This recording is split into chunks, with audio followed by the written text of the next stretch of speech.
Ouvrons notre Bible au livre d'Isaïe, chapitre 47, Isaïe 47. Jugement de Babylone. Jugement de Babylone. Isaïe 47, versets 1 à 6. Les jugements de Yahweh sur Babylone.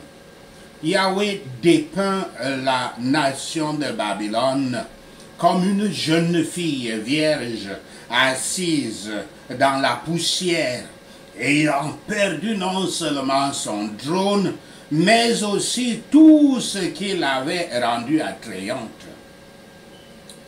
Sous l'emblème donc de la femme en détresse profonde, Babylone devrait être dégradée et endurer des souffrances.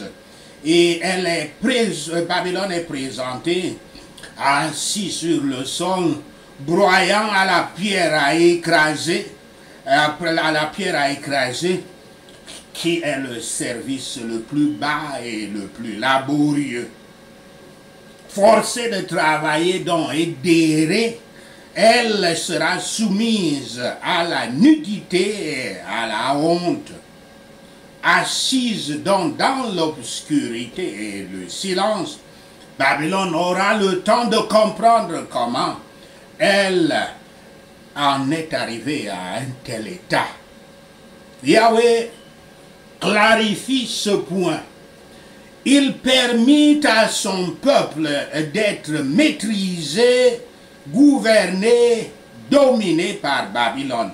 Mais les Babyloniens ne leur avaient montré aucune pitié.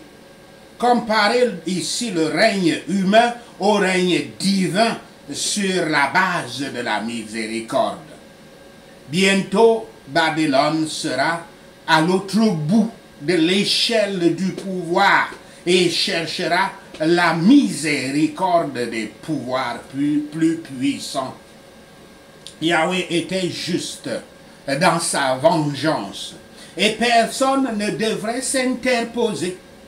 Le prophète exulte en l'Éternel des armées en tant que rédempteur et saint d'Israël. Yahweh permet souvent aux méchants de prévaloir contre son peuple, mais ceux qui les oppriment cruellement seront punis. Isaïe 47, verset 1 à 15. La négligence et les confiances n'empêcheront pas le mal.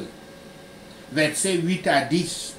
Babylone est une nation orgueilleuse qui se croit invincible. Les gens pratiquent la magie et la sorcellerie et ils sentent que leur connaissance secrète leur donne un avantage.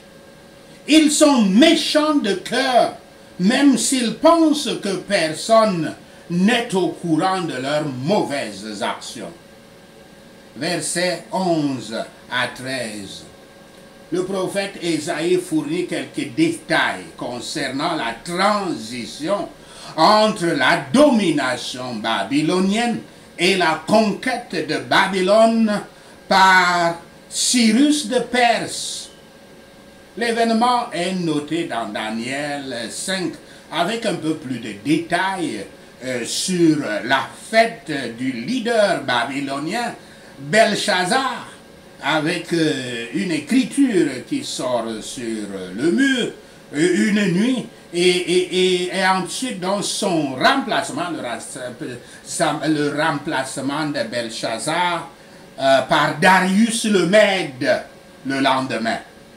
Darius peut-être un autre nom de Cyrus, mais beaucoup plus probablement un leader local nommé par Cyrus de Perse.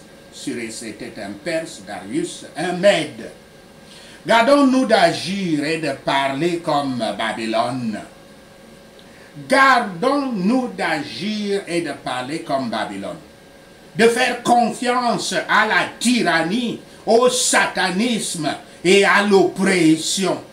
De nous vanter de nos capacités, de de nous fier à nous-mêmes et d'attribuer notre succès à notre prudence et à notre sagesse, de peur que nous partagions les plaies de Babylone. Ceux qui sont au sommet de la prospérité ont tendance à se croire hors d'atteinte de l'adversité. Il est également fréquent que les pécheurs pensent qu'ils seront en sécurité parce qu'ils pensent être secrets dans leur perversion. Mais leur sécurité sera leur ruine. Tirons donc des passages de ceux qui précèdent les leçons d'humilité et de confiance en Yahweh que ces passages véhiculent. Si nous croyons en la parole de Dieu, nous pouvons savoir quel sort sera réservé aux justes et aux méchants pour l'éternité. Nous pouvons apprendre à échapper à la colère à venir, à glorifier Yahweh, à avoir la paix à travers la vie, l'espoir dans la mort et le bonheur éternel. Restons donc à l'écart de toutes les illusions. Sachez ceci, et le Seigneur Yahweh vous bénira. Prenons ces points de prière. Prions Isaïe 47. C'est une prière de combat spirituel. C'est une prière à prendre au sérieux que vous pouvez prier non pas une fois par point de prière, mais répétez les points de prière plusieurs fois. Et quand vous faites une prière de guerre spirituelle, faites-le avec une sainte colère. Il faut que la colère est sainte quand elle est commandée et dirigée par Dieu comme dans ses Écritures. Prions. Toi qui es oppresseur de ma vie, entends la parole de Yahweh, descends, assieds-toi dans la poussière au nom de Yahshua le Messie. Toi qui es oppresseur de l'assemblée des disciples du Christ, écoute la parole de Dieu. Assieds-toi sur le sol sans trône au nom de Yahshua le Messie. Toi, cette reine des oppresseurs,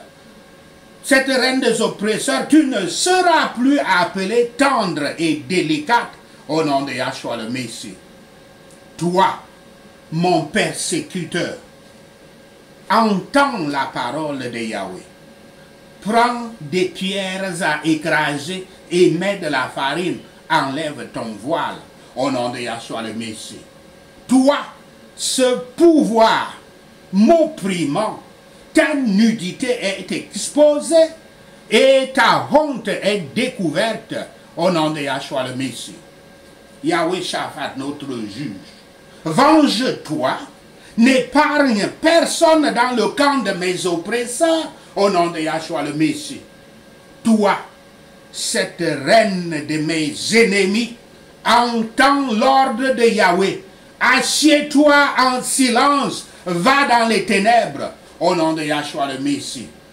Toi qui possèdes ce pouvoir, qui te vante de ta capacité, tu ne seras plus appelée la reine des royaumes, car Yahweh te détrône au nom de Yahshua le Messie. Yahweh était en colère contre moi, contre nous. Et son héritage a été profané au nom de Yahshua le Messie. Yahweh n'a pas donné m'a donné entre tes mains, nous a donné entre tes mains, et tu ne nous as montré aucune pitié au nom de Yahshua le Messie. Même parmi les vieillards parmi nous, tu as mis un joug très lourd au nom de Yahshua le Messie. Parce que tu as dit que tu es pour toujours la reine éternelle. Yahweh, enlève ton couronne aujourd'hui au nom de Yahshua le Messie. Écoute, amante du plaisir, te prélassant dans ta sécurité, Yahweh Shaphat te surprend dans un instant au nom de Yahshua le Messie.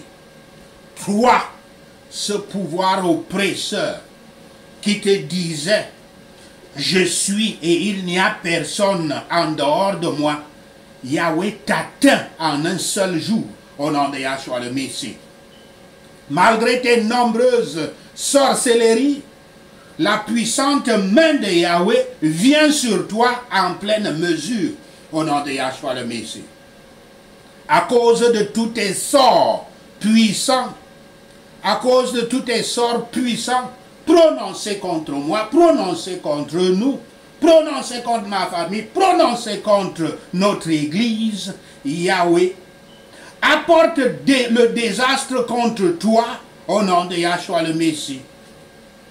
Tu as cru en ta méchanceté en disant personne ne me voit, que le désastre vienne sur toi et que tu ne saches jamais le maîtriser au nom de Yahshua le Messie. Ta sagesse et ton savoir t'induisent en erreur. Que la calamité tombe sur moi, que tu ne puisses pas te racheter par une rançon au nom de Yahshua le Messie. Puisse une catastrophe que tu ne peux pas prévoir tombe soudainement sur toi au nom de Yahshua le Messie. Toi qui es oppresseur de ma vie, continue avec tes sortilèges magiques et appelle le ravage sur toi-même au nom de Yahshua le Messie. Comme avec tes nombreuses sorcelleries auxquelles tu as travaillé depuis l'enfance, que le pandémonium tombe sur toi et sur tes descendants au nom de Yahshua le Messie. Que tous les conseils que tu as reçus puissent t'user complètement par la parole de Yahweh au nom de Yahshua le Messie. Que tous tes astrologues, tes idolâtres qui font des prédictions mois après mois, te condamnent à la destruction au nom de Yahshua le Messie. Tes devins sont comme du chaume par l'ordre de Yahweh, que le feu les brûle au nom de Yahshua le Messie. Vous, mes ennemis, voyez comment vos méchants conseils ne peuvent même pas vous sauver du pouvoir de la flamme au nom de Yahshua le Messie. Vous, oppresseurs, et vos conseils, ce ne sont pas des charbons pour la chaleur. Ce feu dans lequel vous êtes n'est pas un feu autour duquel on peut même s'asseoir au nom de Yahshua le Messie. Que la sorcellerie et les magiciens avec lesquels vous avez négocié et travaillé depuis l'enfance vous consument dans le feu au nom de Yahshua le Messie. Tous vos agents de sorcellerie continuent dans leur erreur. Il n'y en a pas un qui puisse vous sauver au nom de Yahshua le Messie. Nous scellons toutes ces prières avec le sang de l'agneau de Yahweh. Merci Seigneur d'avoir entendu nos prières. Merci Père pour tes réponses à nos prières. Seigneur, nous te rendons gloire, nous te louons, nous t'adorons, nous bénissons ton Saint-Nom. Au nom de Yahshua le Messie, nous prions. Amen. Alléluia.